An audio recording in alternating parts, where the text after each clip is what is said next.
নকল সাহেব কবি মন্দাক্রান্তা সেন। শোনো শোনো, সবাই একটা মজার কথা শোনো। ব্যাপারখানা রহস্যময়, সন্দেহ নেই কোনো। বাংলাদেশের ঘরে ঘরে সকল ছেলে মেয়ে হঠাৎ এমন ক্ষেপল কেন?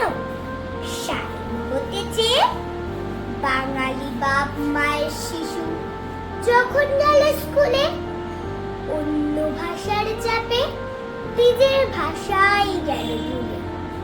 ইংরেজি আর হিন্দি জানে, জানে না কেউ বাংলা। শিক্ষিত কি বলে এদের?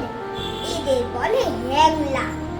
অন্য লোকে নকল করে, নকল করেই ধন্য। আমাদের তো লজ্জা পাওয়া উচিত ওদের জন্য। এই ভাষাতেই রবি ঠাকুর লেখেন গীতাঞ্জলি।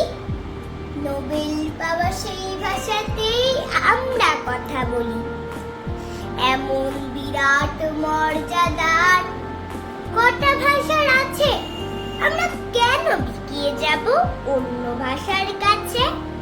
তাই তো বলি আপত্তি নেই অন্য ভাষা শিখতে। আপত্তি নেই হিন্দি বলাই, ইংরেজিতে লিখতে।